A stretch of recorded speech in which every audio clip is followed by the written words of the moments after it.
Let's see what we got. And I can't see myself at all, so I'm hoping my camera angle's right. All right. I'll see myself on the live stream, so it's okay. Where looks like it's going live right now. Okay. Yeah. Oh, there it is with my hat and everything. Yeah. All right, and I'll turn this down. Let me go ahead and went on live right now. Give it about a minute. See if people pile in, and then we'll go ahead and so yeah, looks like we got one person so far. Production. I don't think you can hear me though. So.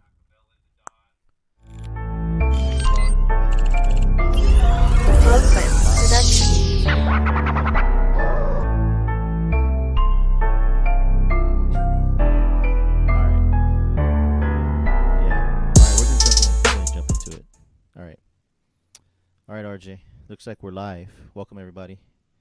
Greetings. Yeah, and we're there. Live greetings and welcome to another rousing edition of RJ and Kazzy. You know, high energy as always. Yeah. If you didn't take so long setting everything up, I was all ready to go and all excited, and and then I fell asleep. All right. So, Kazzy, greetings. What's going on, brother? Oh, nothing much, man. I did the video yesterday, let everybody know that we're back in the saddle, and looks like we'll be doing the live stream more consistently now. So I think everybody is probably was waiting for us, anticipating that we would do another live stream. But hey, I'm glad to be back. But I think everybody is probably wondering where you were at, and I don't want to give any details out, but were you in Cuba by any chance? I was in Cuba. I was working with Tupac and the gang over there, and I'm asking him how he got out of the Indian reservation down to Cuba. What was that like? You know, he told me that he put a bunch of those plastic milk crates together, stitched them all together, and made a raft, and floated himself over there. It was very interesting. Very interesting. All right. Are we? Yeah, I'm waiting to see. I got Machiavelli to Don there, and I'm not. We'll see if anybody else jumps in. I guess it takes a minute to for people to Pile in. recognize that you're on, right? Yeah. Hey, Never Obey, welcome. I saw you the other day and appreciate you visiting the channel. Machiavelli the Don. We got Easy Boy 88.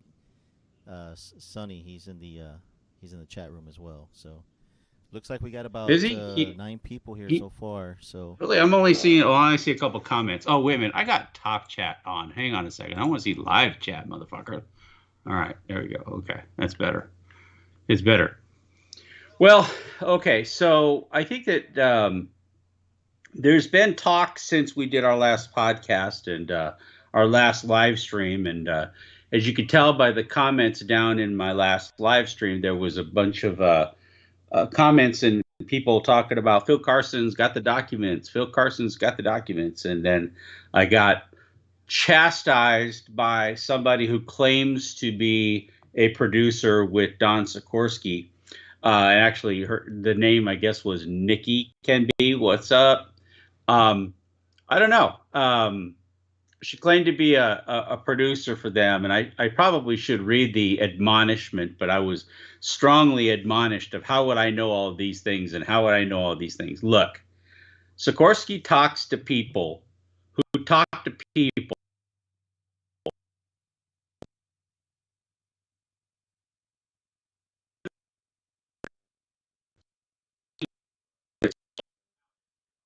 Around as to who knows what and who does what. By the way, I did look up dossier podcast, and it does say, what am I hearing? I'm hearing feedback.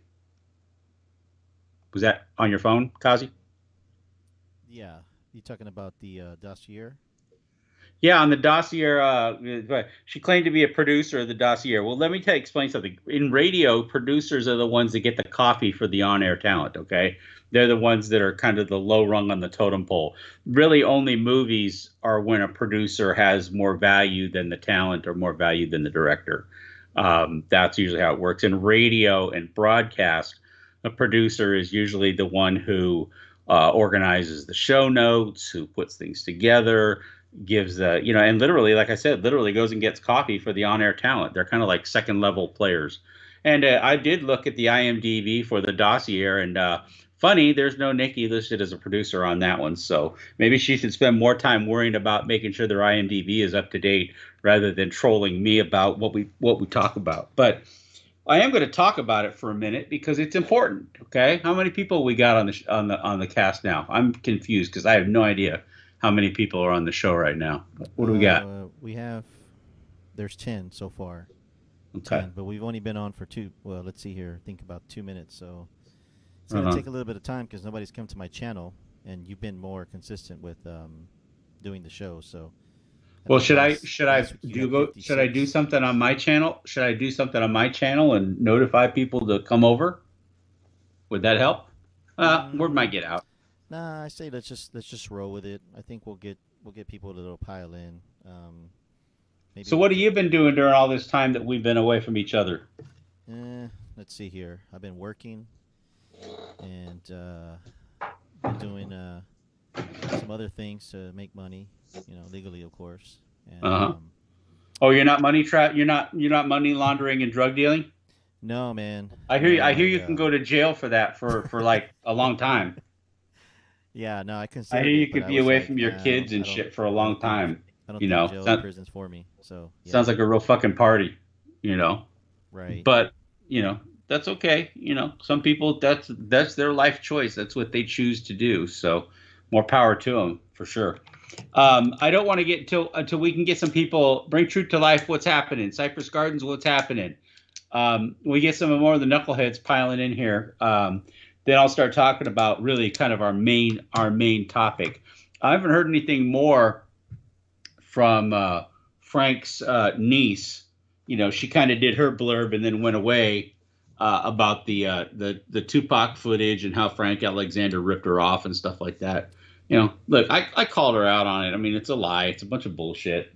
And, she should have been ashamed of herself. But still, the things go out there. What's the latest from the Naysayer factory? Because I haven't been keeping up on things, Kazzy. What's been the latest? As far as in what capacity? Well, last I heard, Reggie Wright was trying to paint me as some sort of an opportunist because I agreed to do a documentary with him at one point. Is that still the rhetoric? Yeah, I don't know. I mean, I guess you try to spin it like that, but I mean, you came out and you were transparent about it, and you said that you already talked about it, so it wasn't like he was outing you or anything. It was just something that was probably a conversation between you and him, and of course he wanted to spin it a different way as usual. Of course, that's what he does. He's the master of manipulation. He's the prestidigitator of drama. Okay, he just conjures up drama at the drop of a hat, and that's okay. That's why Michael Moore and Frank Alexander called him Rona Barrett, because he's a big gossip and like to drum up a lot of crap. So what's happening? Bring truth to life. What's up? Cypress Gardens says, McElroy Don, I think Suge gonna tell it. Is there talk about Suge Knight doing something from prison?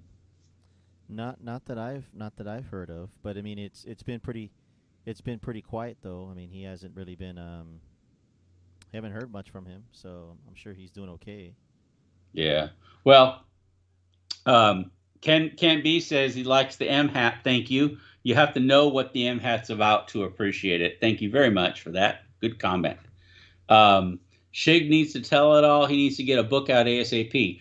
Well, I mean, honestly, hasn't Suge already kind of told it all? I mean, what's there left to tell?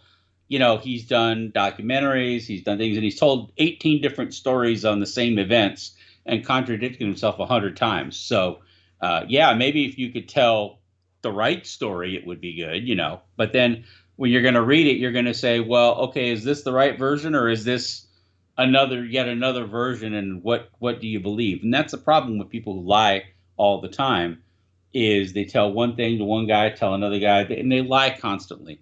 So it's impossible to believe, even when they say, okay, this is it, this is the real deal. You can't believe what they say. It kind of sucks that way. All right, let's see. But Suge needs a new documentary. I think it would be fun just to follow Suge around in prison, get some cameras, and just kind of follow him around in prison, where they give him the applesauce and the oatmeal in the morning and the dried toast, and put him in there. From what I understand, though, at Suge's prison, Suge Knight's not even the top cat there. You know who runs that prison where Suge Knight's at right now? The warden?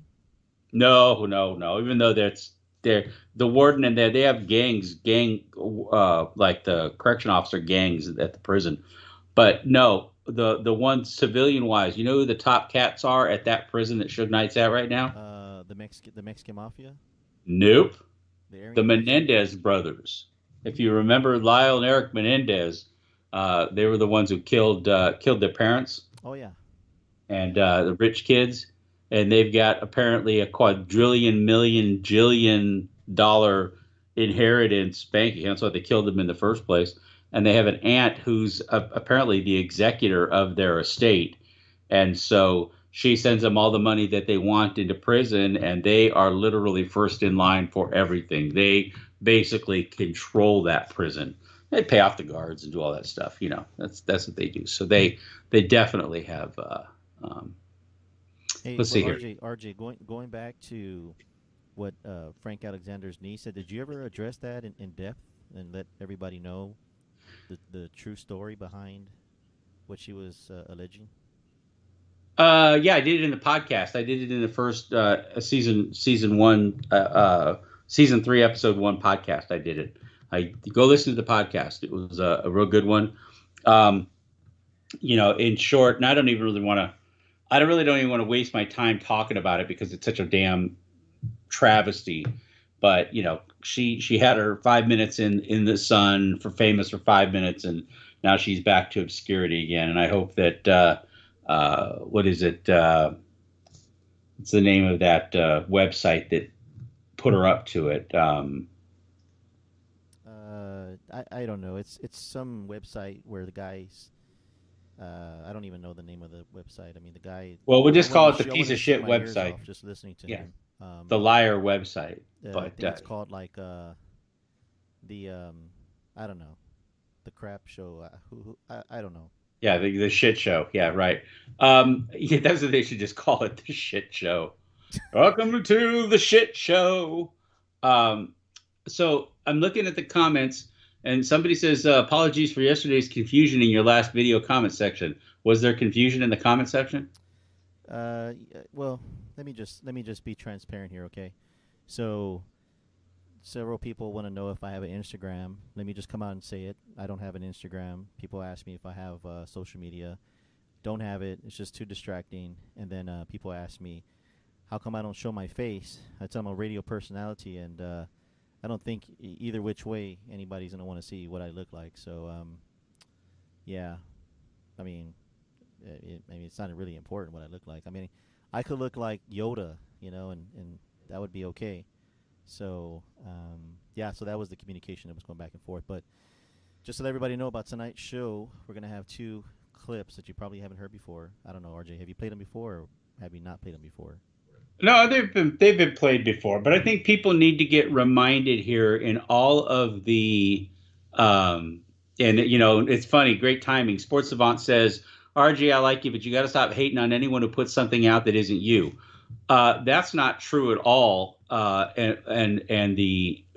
what's funny is everything they put out is me. I dropped all this shit that they're putting out. I've dropped all that, including Phil Carson, years before Phil Carson put out Phil Carson.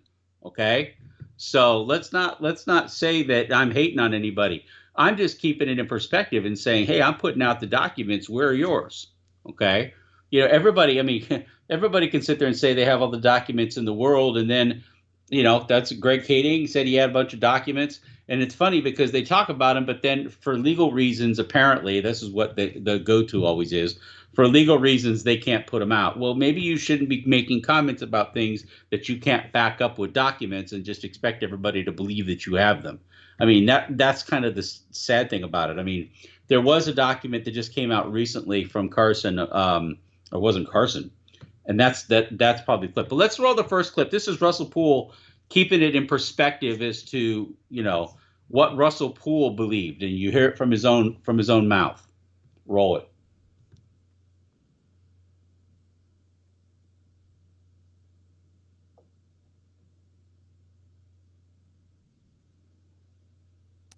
Is it not? Is it not coming through? I don't know. I don't have the feedback. I don't have the playback on it. All right. Well, let's see. Somebody, let me see. Let me come back here and just because it will be on a loop if it's constantly going. So let's see here.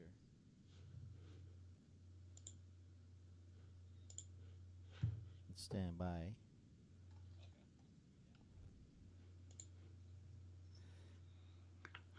I miss Yeezy. Yeezy's around. Yeezy needs to be moderating this thing. Yeah. We got this Sports Savant 23 is trolling. I don't think it's playing through through what you call it here, but nevertheless, let me go ahead and just continue talking, and I'll go ahead and get the clip, and I'll play it manually so that people can hear it. What's getting on? What's happening?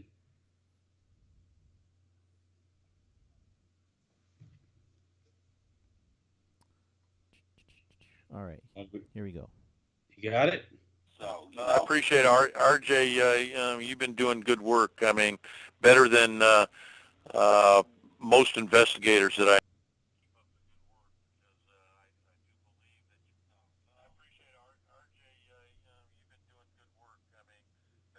Mike Famey, welcome, buddy. Haven't seen you for a while. Did you get it, Kazzy?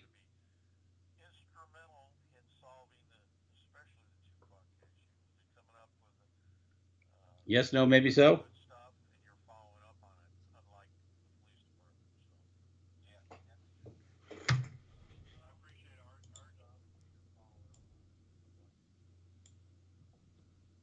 All right. I don't know if you heard that. I'm sure everybody heard that.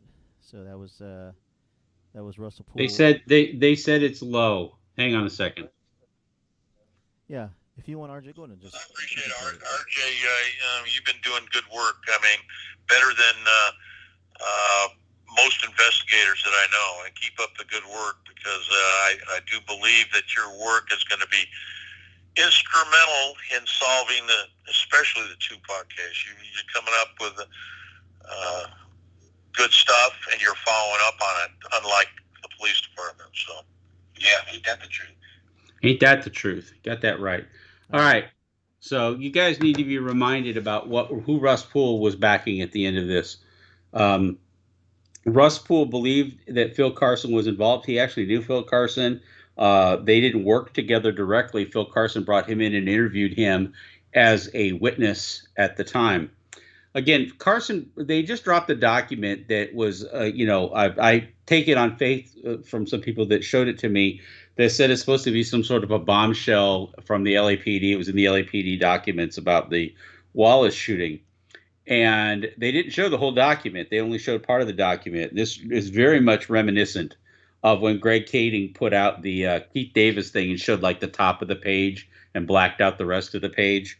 So you're getting half documents and stuff like that. And again, and unfortunately, when you find out that the documents aren't good to begin with, it's just sensationalism. That's one thing. I mean, and maybe this is some deal breaker, but you've got to realize what it was. It's not Phil Carson's document, guys. Phil Carson didn't bring this document up. This was something that was gotten in discovery. It was a pleading that was filed in the Wallace suit against the city of Los Angeles. It was some information that was put under seal by the judge, which just meant it couldn't be disclosed publicly. And now, because after a certain amount of years, documents that are sealed come out from under seal, now that document's available. But it wasn't Phil Carson that brought that document. And, it's Perry Sanders or Rob Frank or one of the attorneys that represented the Wallace family that put that document out. And maybe they gave it to Don Sikorsky. But it's not like Don Sikorsky went out and got these documents that are groundbreaking documents and And, and so, they can give me all the excuses in the world about court and, and attorneys' opinions. And yeah, okay, get your attorney on there and get a letter from your attorney, or put your attorney on the dossier, get the attorney and have the attorney explain what documents they are, what meaning they have, what you have, and then why you can't show them. How about you do that, and then I'll believe it. Okay. So that's, that's what I'm doing. In fact, Phil Carson himself said he didn't have anything that everybody already didn't have. You want to roll that clip? Or no, you know what? You don't even have to. I'll play it. Hold on. Yeah, just RJ, when you play it, just put it at max volume. Will do.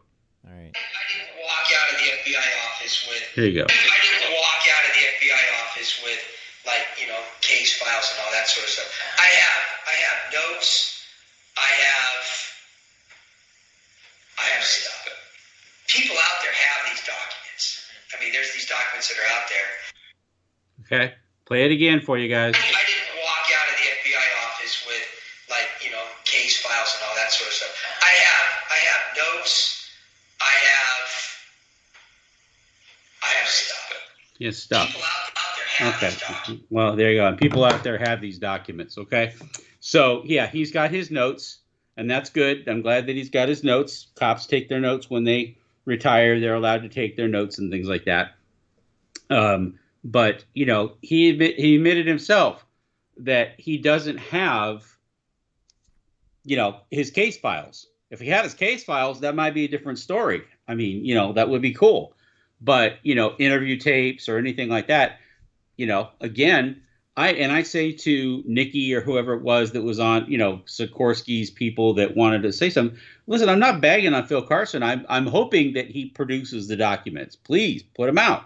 I'm hoping that you do, because I know the way it's going. It's going to back up everything that I said. So how does it hurt me? I mean, if anything, that's part of my frustration about it, is that this stuff doesn't hurt me. If Phil Carson puts out the documents, it's good for me if Phil Carson puts out the documents. So I'm not hating on Phil Carson for not putting out the documents. I like what he has to say. I'm hoping that he does. But, Sikorsky, I don't know. Different story. I mean, this guy's been running around the world of Tupac and Biggie and trying to pitch TV shows and trying to get things going, and has had marginal success with that. And how do I know that? Because there haven't been any TV shows from Don Sikorsky since he did that documentary, Biggie and Tupac, Who Killed Biggie and Tupac. He did that. Would you work with some other people in that? Would you agree that there's a double standard when you had a lot of information and you were putting it together? People were saying that you were withholding information because you were trying to make money on it, and now that Phil Carson has this information, and it's okay that they can hang on to it. But I mean, in the same token, do you think it? I mean, to me, if you want to say it is, then it's probably a money chase. Wouldn't you agree? Well, I mean, again, at the beginning of that, you said that people said that I've held on to information. Well, that was back when you were making the movie, but of course you were trying. What people didn't understand was that you were actually trying to put everything in a timeline, so where it made sense to where you were able to. Yeah, but I'm not telling people, but I'm not running around while I'm doing the movie. I'm not running around telling people I have all this stuff. You understand the difference? Yeah. If I have it and I held on to it and I release it in a movie, okay, I had it, I released it. I want it to come out so that it has context, so that people understand it. It's not released cold. But I don't sit there and hype it and talk about all this great shit that I have and then nothing. Okay? That's the difference. People could say, and I said this before. I don't think that there's nothing wrong with if you have information and you want to hold on to it for a short period of time while you prepare it for release, or when you put this information out, figure out how you're going to do that. I think that's great. That's probably a very responsible thing to do. But, and to Kading's credit, that's kind of what he did with whatever he had. He put a book out and then he waited and he did a documentary. But you don't talk about all the shit that you have and all this great stuff and all this wonderful stuff if you don't have it. And if you have it, and by the way, if it's a court document that's been unsealed, there's no legal challenge to putting that out in the public. Okay, if it's unsealed, it's actually public fucking record. I should be able to go down to the courthouse and pull those files myself and get a copy of the court record if it was filed with the court, because it's public record. The only reason I wouldn't be able to see it is because of that. So anything in the Christopher Wallace case files, they're all down at the LA courthouse. If you want to see the filings, you want to know what's going on, pay your $50 to go get copies of everything and get copies of the Christopher Wallace files. I mean, they're most of them I think are online at this point. So, you know, and if they've been unsealed, even better, you can go get all that stuff. So again, it's kind of not really a dig on on Phil Carson. I mean, I just, again, if he's got something to put out that moves his case down the road other than just his testimony, maybe they can subpoena his stuff. Okay. And so this is the thing. So, all right. So let's answer some questions here, because I kind of said enough about that. If you go listen to the podcast, you want to know how I feel about it. Do I have an Instagram, RJ? Yes, I do. Let's see here. I'm going all the way up here. Hey, do you guys think that the 49-year-old Tupac would sit down with Trump or Biden, or would he be on some BS with both? Well, I don't know. I would have said before that that as an older, wiser man, he probably would have been more of a statesman, a little bit more like a Martin Luther King than a Malcolm X. But even a Malcolm X would sit down with heads of state and would talk to people about things. I would like to believe that, but the whole BLM thing, I don't know. That kind of throws everything out, because Tupac, if anything, Tupac was an activist, and Tupac was very much anti-establishment. So I don't think that I think he would be, he would have issues with everybody, especially Trump. I think he would subscribe to that. So let's see. Let's see. They leaked something on the dossier with Suge talking to Michael Carlin. Okay, that's good. Suge talks to a lot of people. Suge says a lot of stuff. Suge talked to Jesse and said a whole bunch of shit to Jesse about, Reggie and about other things. So, Suge talks. That's one thing. And they're gonna put on Suge. The Suge Knight's gravestone is gonna say, "Here lies Suge Knight. He said a lot of shit." Okay. It looks like we have like 25 knuckleheads in the house. 25. Well, that's good. Well, that's good here. Okay, let's hear. Let's see here. Let's go up here. Let me respond to Champ 23 Baller. He says the dossier has put out more the most info on the Biggie case that I've ever seen. The dossier just maybe because you probably haven't watched anything else. The dossier put out what was already out already. He just constructed it very well. Okay, but sure. It's the Biggie Smalls case for dummies. It was basically the cliff notes from everybody else. Yeah, it is. It's Biggie Smalls case for dummies. Right. Just like those yellow books that you get. Computer programming for dummies. This is Biggie Smalls for dummies. And by the way, while we're on that subject, one thing I can say is that I've already been advised that, all the clips of Russell Poole that they've got, I won't say all of them, but there are clips of Russell Poole talking in that podcast that are not their property. I know that. I know the people that own them, and they have a lot of nerve talking about releasing stuff and all that and getting on people's bad side when they're out there releasing stolen content and acting like they have the right to do that. Okay. It's not fair use to use Russell Poole comments by Russell Poole unless he made them on the news or something like that. If somebody did an interview with Russell Poole in a movie or a TV show or a radio show, that's copywritten material, and maybe old Nicky should go back to actually understanding what the hell copyright is and worry about that rather than worry about what I think about their show. That's for sure. RJ, would you agree that most of your research and investigative research has been probably about 70% of Tupac and maybe 30% of Biggie, or Oh yeah. I'll be the first one to admit that I really didn't get much into the Biggie case at all until I got together with Russell in about 2014. For the 8 years previous to that, I had stuck to the Tupac case, and I'd done that on purpose because I didn't really want to. I didn't want to get into the Biggie case because both of them are so fact intensive. And I knew even back then that people were linking them up and putting them together and all that. But, Frank didn't know much about Biggie. Frank knew a lot about Tupac. And there was so much information and so much work to be done just on Tupac by itself. I intentionally said, I don't want to think about the Biggie side of things. I don't want to deal with Biggie. It wasn't until 2014, and I really started to subscribe to the theory that if you may solve Wallace before you solve Tupac, and what you solve with Wallace will inform how you solve Tupac.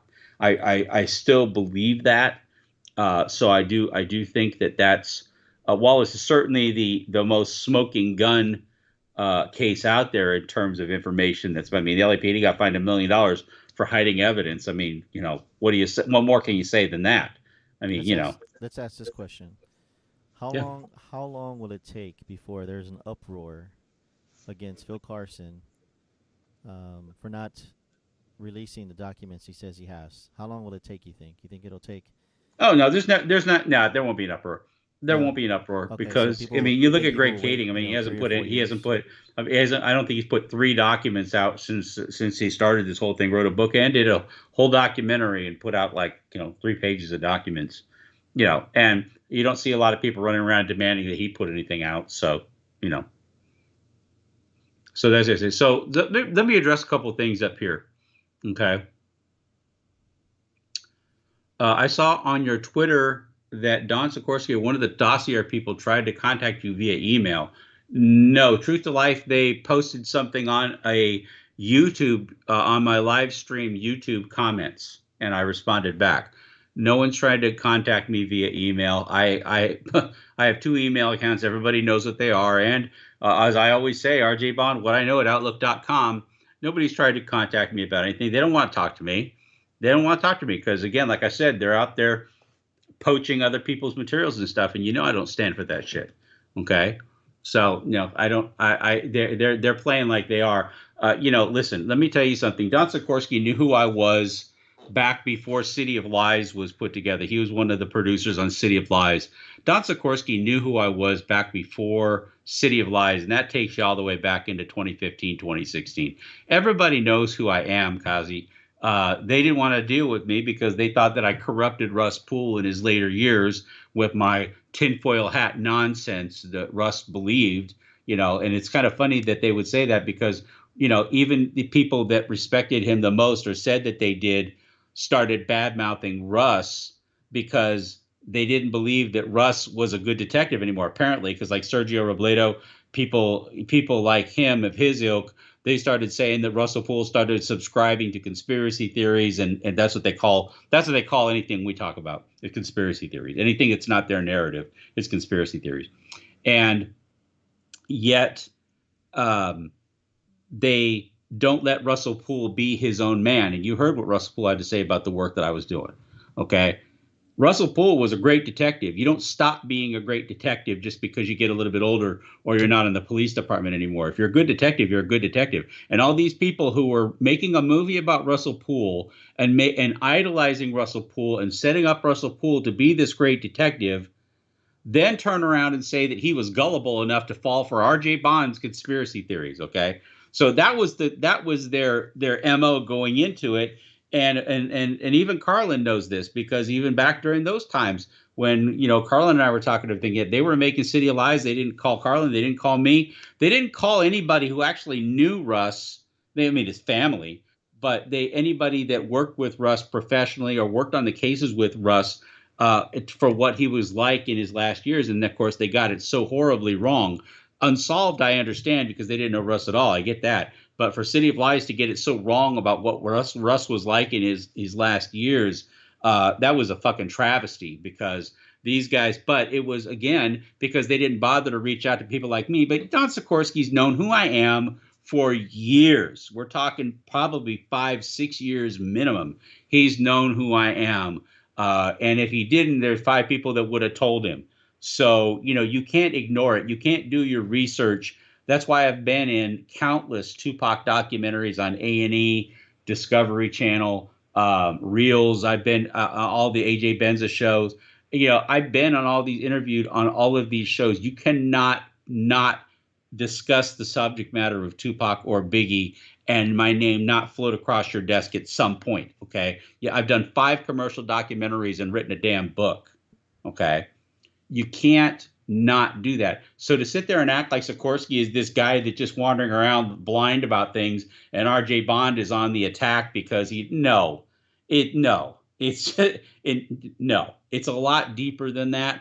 And again, I would like to believe that we're all sailing in the same direction. All our ships are moving in the same direction and all that. Well, they showed me what they were made of when they basically froze me out of anything to do with City of Lies, froze me out of anything to do with Russell Poole and anything they were doing about Russell Poole when I was the one working with him daily. Hell, he was living with me during his last time, and yet they were arrogant enough to think that they didn't need any of my help in terms of anything. So they showed me about what they wanted to do in terms of firming up their camps. I mean, they've frozen me out. Fortunately, I've got some mutual contacts that he's got. And those mutual contacts made it very clear to me early on, 2017, 2016, that they weren't interested in dealing with me. So what do I owe them? Okay, I can call it like I see it because I'm on the outside looking at it. Things I'm trying to be objective about it, but because I happen to have a Tupac, documentary or 2 or 3 or 4 or 5 and a book or 2 or 3 or 4, I guess I'm not. I have no right to an opinion over the matter. So that's what I gotta say about that, Kazzy. Is there? Well, let me ask you while you're talking about Russell Poole.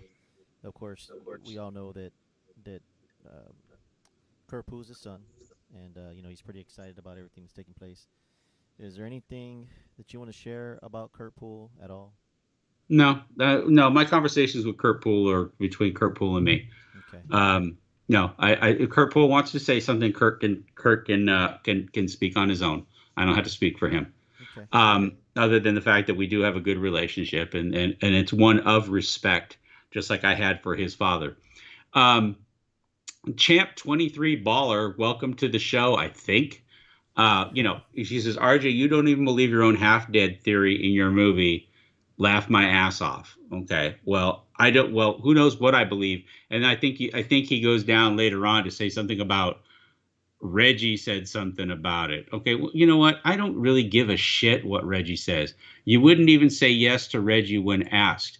Again, because do I believe little half dead wrote to Brenda's Got a Baby? No, I don't believe that. I don't believe that at all.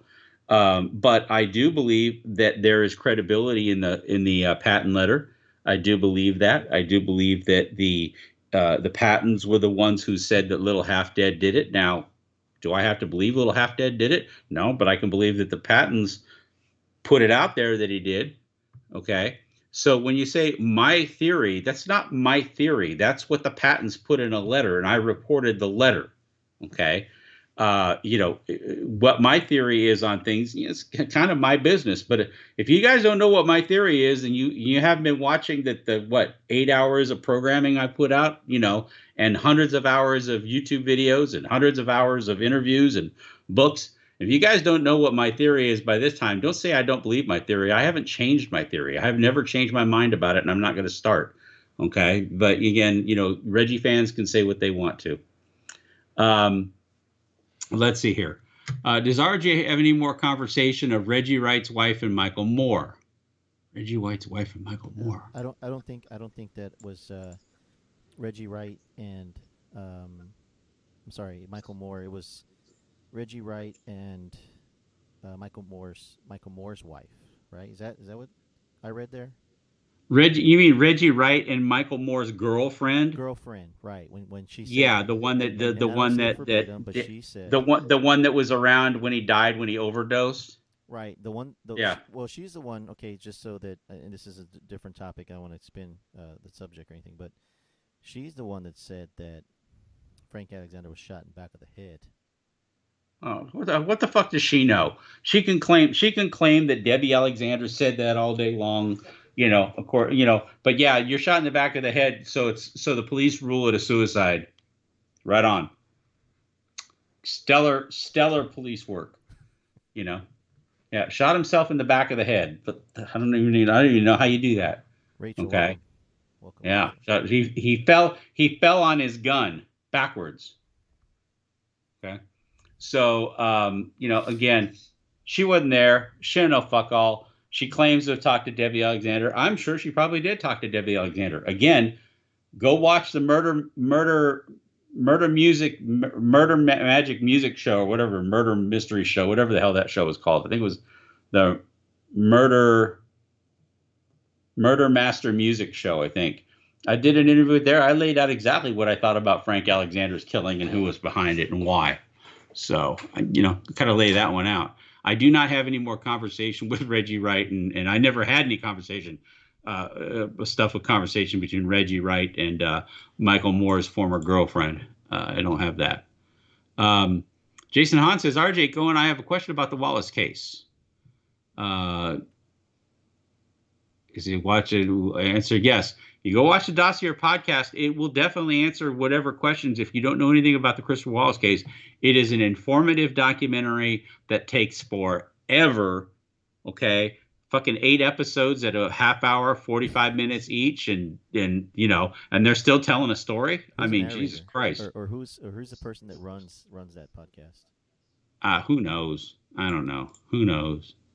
Okay. Yeah, it sounds like that guy that made that video, the one that said that Tupac was alive, and the. I don't know. The guy that's narrating it, I don't think that's Don Sikorsky narrating it. That's for sure. It doesn't sound like Don Sikorsky. So I don't know. Let's see here. Oh yeah. Well, I mean, and the guys, you said that I'm hating on Phil Carson and everything like that, but look what Randall Sullivan wrote about me in Dead Wrong. Okay, if you really think that I'm that cracked. Randall Sullivan is one of the guys that's working with Sikorsky, and he was working with Sergio Robledo and Perry Sanders and all them about me. Look what, and he even wrote in his book what they were saying about me. Do you have an excerpt? Do you have an excerpt of that? He didn't believe it. No, just go read Dead Wrong. I don't know. Maybe I'll post it up on the assassination channel or something like that. I'll put it up there on the Facebook page. Speaking of that, it looks like we have a plan to stream Battle for Compton. I don't know if you want to do that section by section or if you want to play the whole movie. Battle for Compton? No. Holy crap. No, we're going to go back to number 1.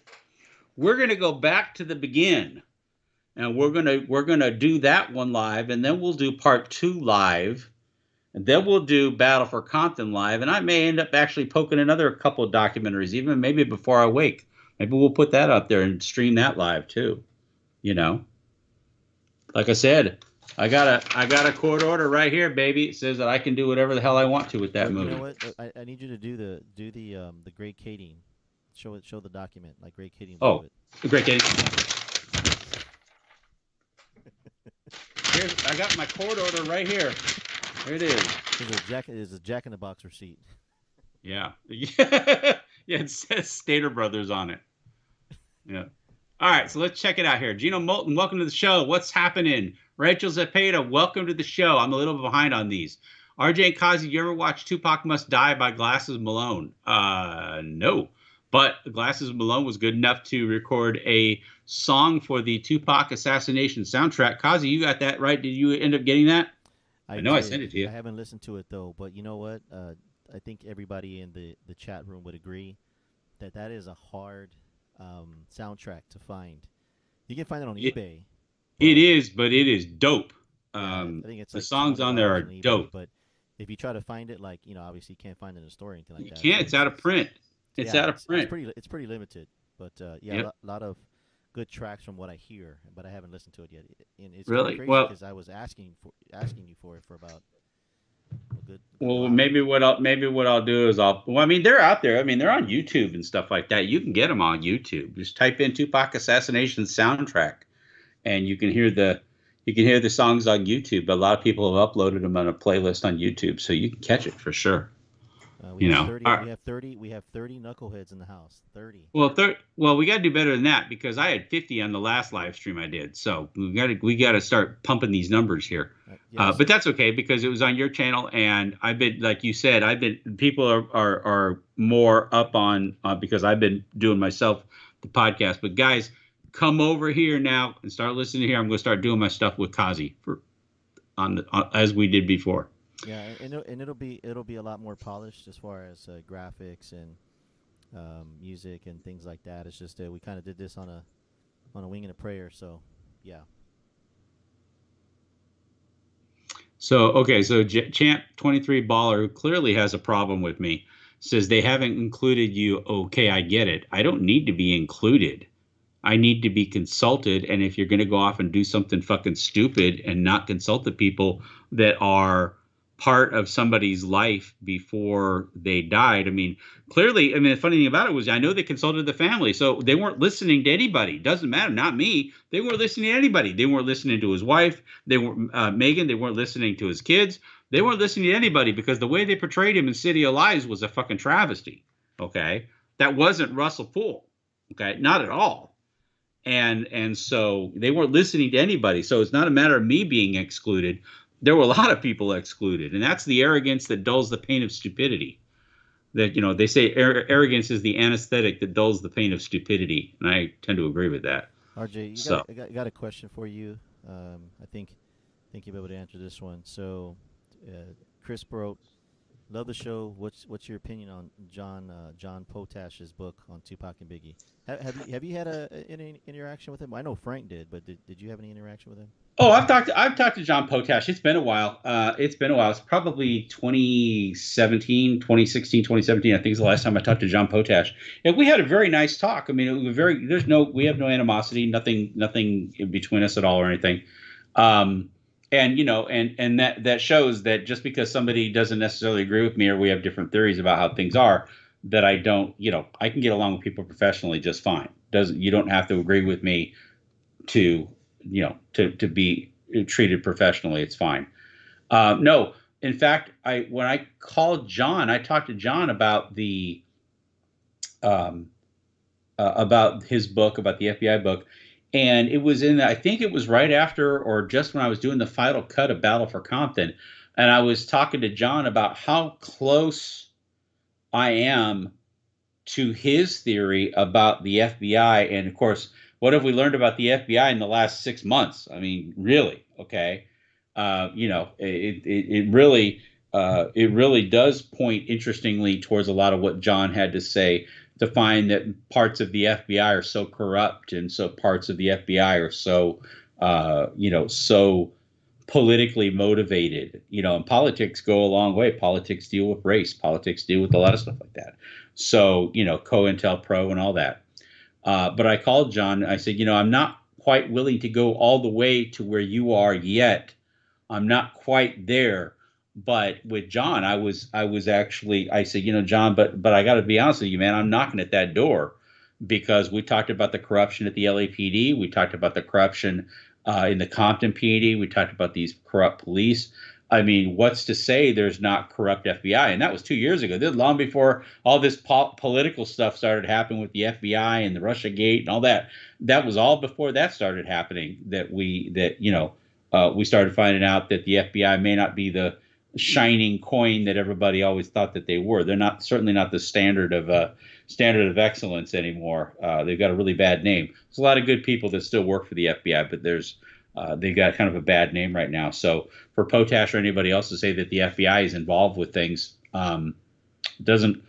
it's not out of the question. And there was a time back 2017, 2018 that I actually, you know, now, do I think that the FBI killed Tupac? Let's make it clear. No, I don't. I don't believe that at all. Do I think the FBI had anything to do with killing Biggie? No, I don't believe that at all. I don't think the government had anything to do with either one of them being killed. Now, as far as frustrating the investigation or not investigating it or letting it slide and letting people get away with murder, I absolutely do think that they were involved, and I absolutely do think Phil Carson was case in point. The FBI wouldn't let him prosecute his case. Greg Kading said the LAPD wouldn't let him prosecute his case. I mean, there's all kinds of people saying that these government agencies, these police agencies, wouldn't let them do their job, wouldn't let them prosecute the case.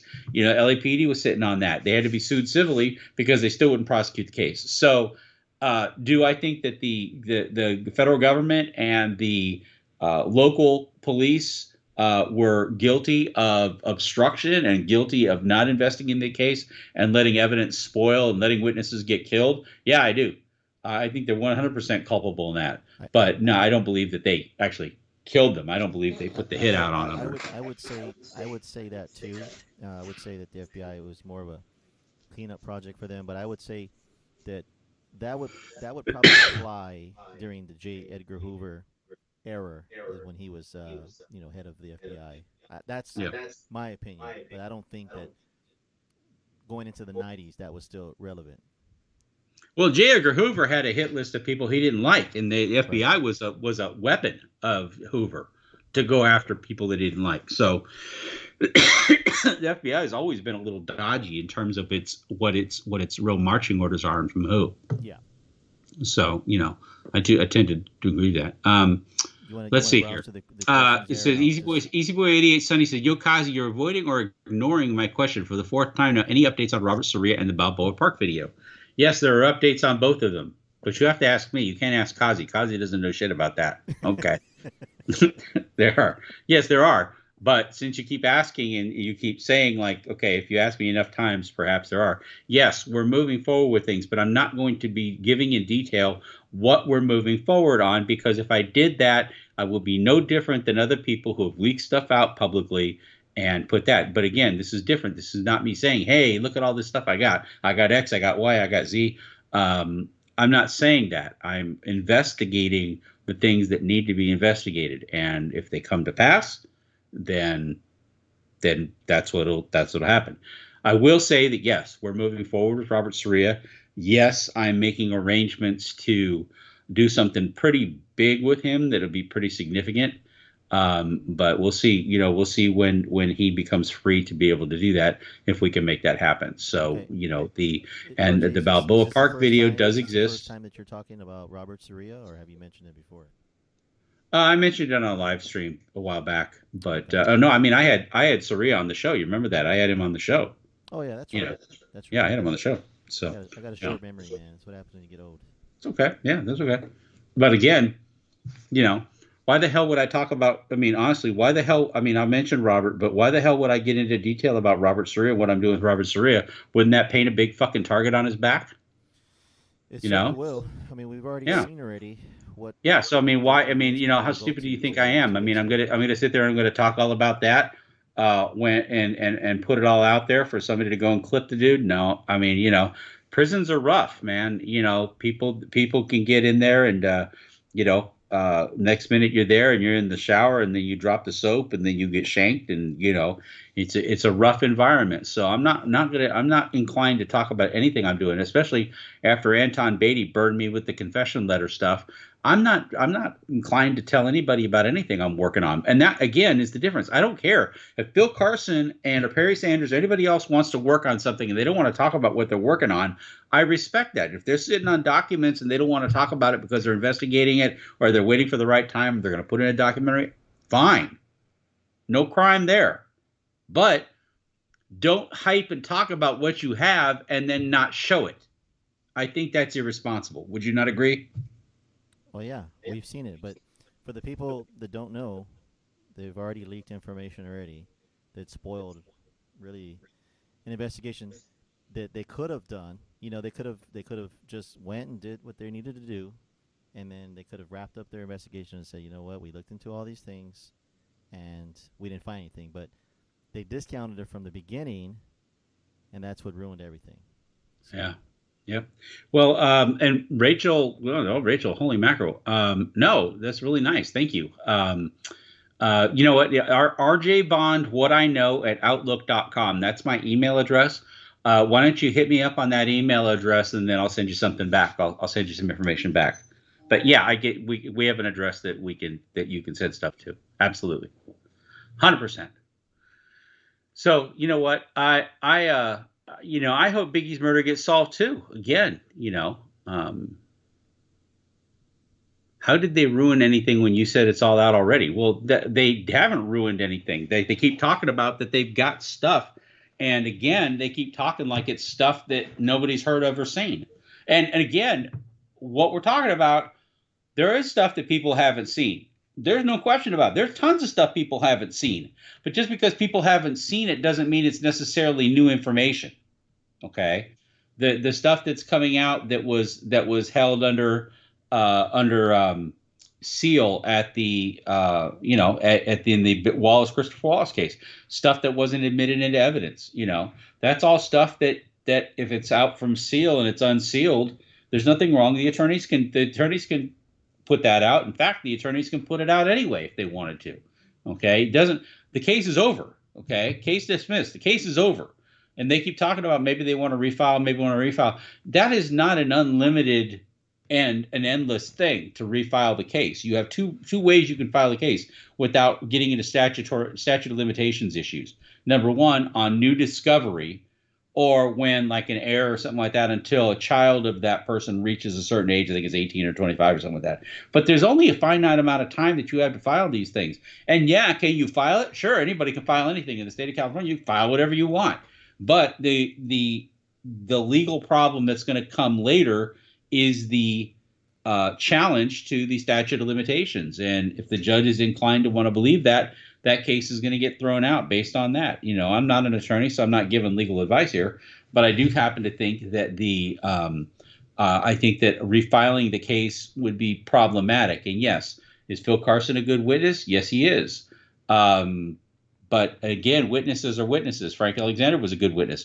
Phil Carson can be a great witness, but they need the documents that Phil Carson had, or his FBI 302 files, or his case files, or his recordings of Psycho Mike, or anything like that. You know, they need that. Okay, a witness without documents is a witness, and it's based on their credibility. A witness with documents, corroborating documents, is valuable. So let me ask you this: in your personal opinion, can they reopen the case, or do they have a good shot at reopening the case? And if the answer is no, just certainly be transparent about it. But what is your opinion? Well, again, it's my opinion. I'm not an attorney, so this is just my layman's opinion about it, because I don't want to practice law without a license, type of thing. Oh, you mean you tell me you don't want to be an armchair lawyer? Yeah, really, exactly. Well, why not? Everybody else is. No, I tend to believe that the Wallace case at this point is extremely problematic. Many of the same guys are there at the LAPD, so it's not like they can't get a hold of people. They're all still there. I'm not sure. I don't think Don Vincent is the city attorney anymore, but there are certainly people there that can be subpoenaed. You're talking about spoliation, though, of evidence, where there's been 20 years. A lot of I think even the original Biggie case documents may have been archived, that they may be digital, but the whole case file may have been destroyed already.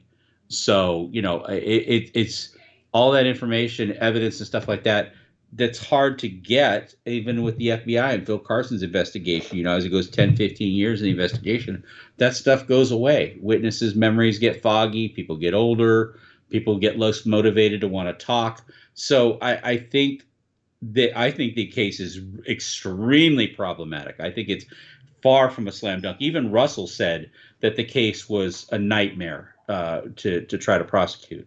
So I think that and again, that's why these attorneys, in all fairness, that's why the attorneys want Valletta Wallace to bankroll it. They don't want to pay for it themselves. I mean, any attorney can file a complaint with the court. They can file it, and they can tell Valletta Wallace, hey, we're going to represent you for free. Just let us do our thing, and we'll advance the costs, and we'll knock it off when we get a settlement, if we get one, and they'll do that. But but the reason that you haven't seen anything move forward, even with Phil Carson and everything like that, is because they want to talk to Valletta Wallace, but they want Valletta Wallace to pay for it. So and it's like Sikorsky wants to make a TV show, but he wants somebody else to pay for it. They want to file a case, but they want somebody else to pay for it. Everybody else wants somebody else to pay for it. When I made the assassination movies and when I wrote the book, anybody will tell you that was not what I did. I did it first. I built something, and if you like what I built, you buy it, you watch it, you like it, you love it, you hate it, whatever. But I didn't ask anybody else to pay for me to go do something. We did it, and if it was good, great. If it was bad, great. But I did it, and I didn't walk around waiting for somebody else to pay for me to do these things. So anyway, it's getting late. We're going to have to do a quick one here. Let me just grab a couple of comments really quick here. Yeah. Welcome, everybody. Thank you for Yeah. All right. Let's see here.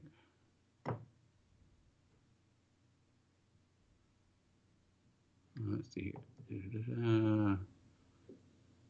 Kaze, I stay near a base, probably not yours. In Kansas. I like Kansas. All right, see.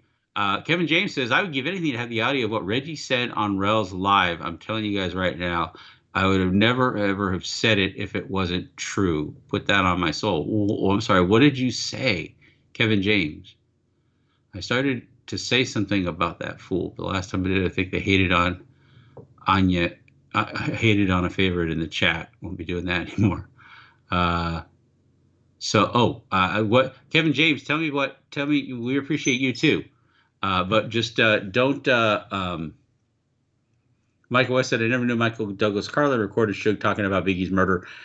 Yeah, I don't know. I mean, that could have been something that he got through when with the attorney Thaddeus Culpepper was Suge Knight's attorney. Maybe he had a conversation with Suge Knight, and it was probably a conversation that he had with Suge Knight after Battle for Compton came out because it wasn't included in Battle for Compton. And at that point, it probably would have been if it was important. But what guy was talking about? Oh, Rel and Reggie were talking about me? Really? Okay. Well, opinions vary. What can I tell you? Yeah, thank you, Rachel. Yeah, just send me an email and we'll catch up on that for sure. All right. So it sounds to me like dinner is calling, so we may have to break this live stream. But again, most important thing here. Come on, man. Dinner is overrated. Do one of those 2-hour marathon. I want to go like Reggie and do a 4-hour show. Well, you know what we need to do? We need to break the record. We need to do like an 8-hour marathon. Do an all overnight show. We start at 6 o'clock and we go to 6 o'clock. A 12-hour marathon YouTube show. You forgot. Wow. You forgot to give your sponsor your sponsor plug. Oh, Dickies. Yeah, always go to Dickies. I got another response to those, and that's Lucille's. If you've never been to Lucille's and you never tried Lucille's ribs, Lucille's is the bomb. Lucille's Barbecue. They have restaurants all over the nation. You can usually find one at like a mall or something like that. And Dickies is always good. Remember Yellow Cup. Always try the brisket, but always go try to get the turkey because it is definitely sold out pretty quick. So try to get that. So anyway, hey, listen, thank you guys. It's been fun. Oh, I was going to say final thoughts. Just this. Respect Phil Carson greatly. Like Phil Carson. Think he's a hell of a dude. Liked his interviews. Understand what he's trying to do here. Don't want to frustrate the guy. Don't want to make the guy think that I'm not on his side. I am on his side. But I think he's been put in kind of an awkward position. My belief, I can't prove it, but my belief and speculation is that he has a contract with Don Sikorsky. Oh, he said he did. I mean, what am I even saying? He's got contracts that are prohibiting him from talking about the case, even talking in specificity about the case. Okay. So somebody is holding his chain and somebody is controlling what information he puts out. I hope that he breaks free of that. I hope that he breaks free of whatever legal entanglements he had. I mean, I would have had an option for like 5 years. If they couldn't do something within 5 years, then I'm out. But whoever he rides with is who he rides with. But again, like I said, the important thing is if you don't want to talk about information, don't want to put information out, fine. But don't talk about information and then not put it out. That's teasing. Okay, that really is. And, everybody got mad at Kading for doing that. So, I just don't want to see Phil go through the same kind of headache that people gave Kading, like me, gave Kading for not putting documents out. Fuck the talk, show the doc. That's what I say. All right. So is dinner ready or? Dinner is ready, and I am ready to eat, guys. So. We'll be back with another live stream probably before you know it. Catch the podcasts on Spotify. iTunes are out there. I think iTunes I was an episode behind, so I put 2 of them out there. And we're launching. We got double episodes running right now. So we're usually a half-hour show, man. We had a freaking hour. And I actually had some of the cuts from the Assassination soundtrack in episode 1. So take a listen. Like I said, on Spotify, a podcast on iTunes. Tell your friends, tell your wife, tell your husband, tell your kids, tell your neighbors. Tell your mistress, tell your mistresses, like and subscribe. Yeah, tell your dope dealers, whoever.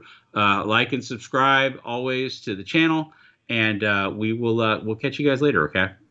Peace. All right. I'm gonna stay on for a little bit, RJ. Just talk about. Yeah, it's fine. Great. But appreciate you being here. Thank you. No problem, and always try to go to the Quickie Mart whenever you can. I just got off work, so. All right. Talk to you guys soon. Thank you.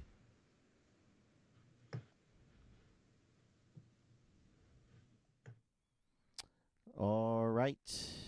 Well, there you go, folks. That is a wrap up of the show for tonight. And basically, you got to see what. Well, you didn't get to see anything. You got to see RJ. But you got to hear some clips from Phil Carson and Russell Poole very quick. And just to let you know that we've been away for a while, but we're coming back. And RJ's been working on something very big. So I can't give any details. But when you see it, you'll certainly understand why he had to take a hiatus from the podcast. So, and of course, y'all don't want to hear me talk. So, I mean, I say a few things and I'm privy to a few things, but I certainly can't share everything that me and RJ talk about. And I think that's why we have a good relationship, is because I keep everything in confidence. So, but just to touch on one of the last things that I wanted to talk about, and I think that we'll bring the document out on the next podcast, is the Orlando Anderson alibi, and something that no one's really ever thought about. Maybe some people have brought it up, but he did go to the Sunrise Hospital. Now, what we're trying to figure out is if he went to the Sunrise Hospital after the Tupac shooting or before the Tupac shooting. And that would be a good question. So here's something you have to ask yourself. Because we would like to hope that Las Vegas Metropolitan PD actually did a thorough investigation on Orlando Anderson when they were compiling all their evidence to maybe give, of course they arrested him, right? They got a search warrant and went to his house and whatnot, and they hemmed him up. But they didn't keep him, and they didn't arrest him, not even on circumstantial evidence, because there was something that they gathered from their investigation that excluded Orlando Anderson as a suspect. Now, you can argue it could be that they had an alibi and they had hardcore proof that he was actually at the hospital during the Tupac shooting.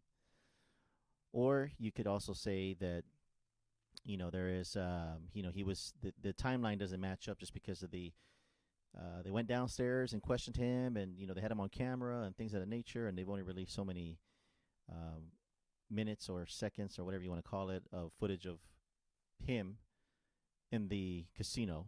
So, who knows? But that is one thing he touched on, and that's not something that we talked about in the past. It's not something that we've heard in the past, and there was no document that could prove that. We have that document that he was in the hospital, okay? But, due to HIPAA laws and things of that nature, it wasn't very detailed, so to speak. So maybe we'll bring that out in the next live stream. But you did see the unseen Tupac documents first on this channel, provided by RJ. When we brought them out to you, we redacted some of the names just for the sake of their peace. And I've received some emails from a guy who said that he was there the night in at 662. And he pretty much, and I'm not going to lie here and cherry pick what, is there or whatever. But he said that, we were wrong on a few things. So I'm not going to sit here and say, well, he agreed with everything, because I'd be lying to you, and I want to be objective and give you both sides of the story. And both sides of the story are that he said a few things that he didn't agree with regarding our timeline of what happened at 662. To each its own. Don't even know if this guy really worked there. He could just be saying it. We get a lot of emails from different people that say this, that, and the other, but whatever.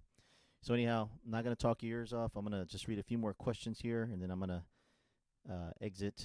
But we will be back next Thursday for a live stream, more polished, more graphics, more documents, maybe some sound clips from people that you never heard of before.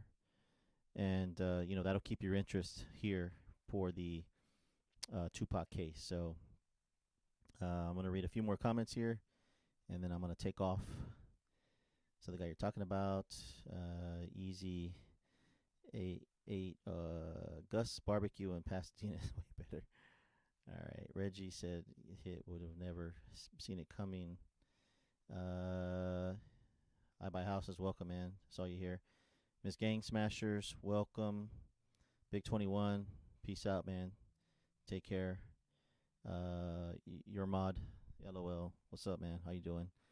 Yo, Kazi, you hear that new dossier podcast with Suge talking to Carlin? I've heard a little bit of the dossier, but a lot of the stuff the dossier is playing. I mean, there may be a few things that are brand new, but most of it is recycled, man. So I mean, we've heard all of it before. Okay, it's nothing new. It's just that I think what's happening is a podcast is being developed because they're trying to hype up something that's in the works, whether it be a movie, whether it be a TV series, and that's how you drum up some publicity is by starting off the cheapest way you can in advertising what you're trying to do. What's the easiest way to do it? Radio, okay? That's the easiest way. And then after radio, you find success in that, then and it piques people's interest. It's I wouldn't say it's free advertisement, but it's a you get a broader audience. So now we're getting a broader audience, and you're listening to this guy, and obviously something's going to spin off from it, whether it be, like I said, a TV series or a movie or whatever. Good for them. I'm not saying anything bad, nothing against them. If it helps solve Tupac's case or whatever, then I'm all for it. So it is what it is, and that's that. So who goes to the hospital after a murder? I don't know who goes to the hospital. Maybe depending on how you look at it. If you're an Orlando Anderson apologist, then you would say he goes so that it gives him a good alibi. If he goes before the shooting or if he goes after the shooting, then hey, he provides an alibi. Who knows? Who knows what? But what we do know is that he did go to the Sunrise Hospital, and that's not always publicly talked about. So why is there no hospital footage of Tupac at all anywhere? No idea on that. Orlando Anderson was the youngest in the car that there were the shots where I said it no lie. Okay. So anyways, that's going to be the show for tonight. Again, go to RJ Bond What I Know on Spotify and iTunes. We did 2 shows already. He did the first one by himself. I joined him on a second show, and it was pretty good. So I think we're probably going to do about 8 episodes this season. So we're looking out for those, and then be on the lookout for anything from RJ Bond coming out here in the future. So I want to say thank you to everybody who came tonight. Big 21, Kevin James, Nola Austin, Micah West, everybody. Mike Fami, I haven't seen you in a long time. I Buy Houses, Kevin James, Easy Boy 88, Cypress Gardens, thank you for coming. Chris Cordova, just everybody. Gino Mouton, Jamar Hatton, hadn't seen you in a long time. It's good to see you back on the chat board. So we had about, I think at most maybe 34 knuckleheads. So we'll get back more into consistency so we can get more people back in. I think before we were averaging about 60 to 65 people. We don't have the big numbers. We don't need the big numbers. We just need enough people to listen, to get their mind going, and keep their interest in the Tupac case. So anyhow, thanks everybody for being here tonight. Hit the like button, and we'll catch you on the next live stream. So have a good night, folks.